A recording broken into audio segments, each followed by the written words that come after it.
नमस्ते दोस्तों, मेरा नाम वैभव त्रिपाठी है और आज के इस वीडियो में मैं फिर से मीरापुर उपचुनाव की ओर आपका ध्यान ले जाना चाहूँगा। मीरापुर उपचुनाव बहुत ज़्यादा सुर्खियों में रहा, पहले भी और अब भी सुर्खियों में आ गया है। पहले इसलिए सुर्खियों में रहा कि वोटिंग के कुछ दिन पहले 16 नवंबर को जब अखिलेश यादव को वहां आना था तो उनका हेलीकॉप्टर उड़ने नहीं दिया गया, ऐसा उन्होंने बताया। उनकी पार्टी ने ये बात कही। उसके बाद वो 18 तारीख को आते हैं, रोड शो करते हैं। उस दिन मीरापुर में लगभग 4 बड़े नेता मौजूद रहे 18 नवंबर को, जबकि जब 20 को वोटिंग होनी थी 18 तारीख यानी 2 दिन पहले शाम को आचार संहिता लग जाती, लेकिन उससे पहले 4 बड़े नेता चंद्रशेखर भीम आर्मी के चीफ वो आते हैं, जयंत चौधरी राष्ट्रीय लोकदल के अध्यक्ष आते हैं, असदुद्दीन ओवैसी आते हैं और अखिलेश यादव आते हैं। खैर, जो बातें रिजल्ट के बाद आई हैं हम थोड़ा उस पर बात करेंगे आज। यहाँ पर मिथिलेश पाल जो कि जीत चुकी हैं, मिथिलेश पाल आरएलडी की प्रत्याशी ये जीत चुकी हैं। पहले आपको एक बार मैं बता देता हूँ कि कौन सा प्रत्याशी को कितने वोट मिले, कौन किस स्थान पे रहा। तो आरएलडी की हमने पूरा लिख करके बायोडाटा तैयार किया है। आरएलडी की मिथिलेश पाल को जो है 84,304 वोट मिले हैं और 30,796 वोट से वो जीत गई हैं। सुम्बुल राणा समाजवादी पार्टी की प्रत्याशी कादिर राणा की पुत्रवधू मुनकाद अली की बेटी, इनको मिला है 53,508 वोट। जाहिद हसन, जाहिद को मिला है जो आजाद समाज पार्टी की तरफ से थे 22,666 वोट। अरशद राणा, मोहम्मद अरशद राणा जो कि असदुद्दीन ओवैसी की पार्टी AIMIM के प्रत्याशी थे, 18,869 वोट उनको मिला है। और यहाँ पर बसपा के प्रत्याशी की जमानत जब्त हो गई है। बसपा को यहाँ जो कि बसपा के प्रत्याशी शाह नजर थे और उनको 3,248 वोट मिला है और उनकी जमानत जब्त हो गई है।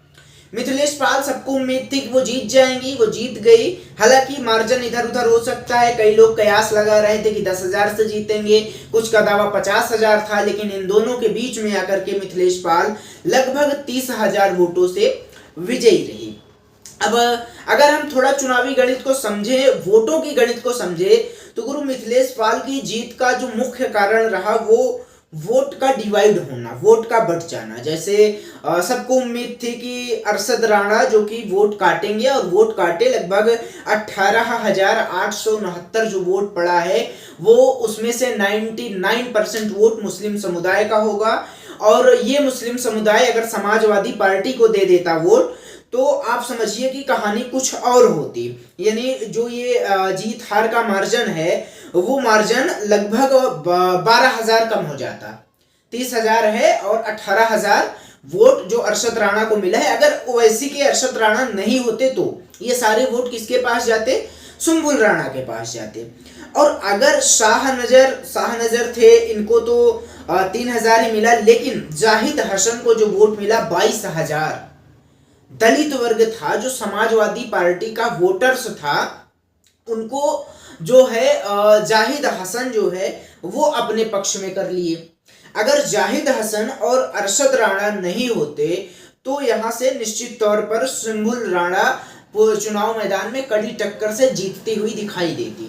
और अगर यहाँ पर जो जाहिद हसन थे उनको विशेष नुकसान नहीं हुआ है, क्योंकि अगर कहते हैं कि आजाद समाज पार्टी को बसपा से नुकसान हुआ, लेकिन कुछ नहीं हुआ। अगर बसपा के 3,000 वोट जाहिद को मिल भी जाते तो थोड़ा बढ़ोतरी होती और ये 22,000 का कारवा 25,000 पे जाकर थम जाता।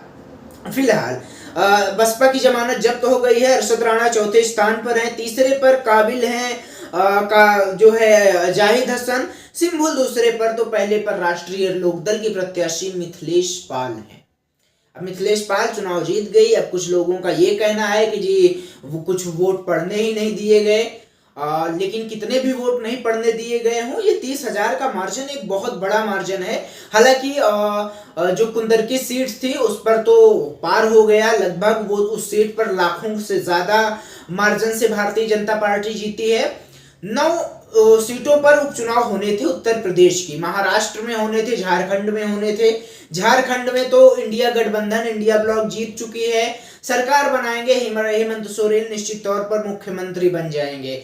महाराष्ट्र में जो एनडीए गठबंधन है वो जीतता हुआ दिखाई और पूर्ण बहुमत से जीतता हुआ दिखाई दे रहा है। 210 से प्लस सीटें आई है, जो कि 145 सीटें हैं चाहिए बहुमत के लिए, और 288 सीटों पर मतदान हुआ था।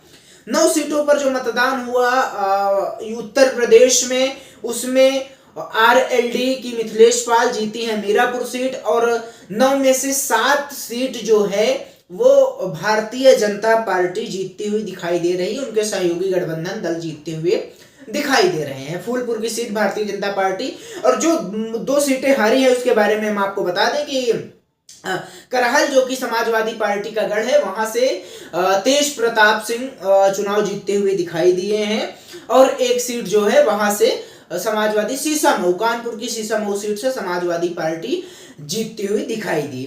लेकिन जो सीट मीरापुर हॉट सीट बनी हुई थी वहां से सुम्बुल राणा जीत चुकी हैं। आपको क्या लगता है मेन फैक्टर क्या था जिसने सुम्बुल राणा को जीत दिलाई? हमारे हिसाब से तो वोटों का बढ़ जाना ही मेन फैक्टर था, लेकिन आपके हिसाब से क्या था? आप अपना जवाब कमेंट बॉक्स में जरूर बताइएगा। कमेंट बहुत महत्वपूर्ण होता है आपका, तो अपना फीडबैक आप कमेंट के जरिए जरूर दीजिएगा, और ऐसे ही देश दुनिया की तमाम सारी चुनावी कहानियों से अपडेट रहने के लिए हमारे इस चैनल को आप सब्सक्राइब कर लेना, हमें सपोर्ट करिएगा। धन्यवाद, नमस्कार।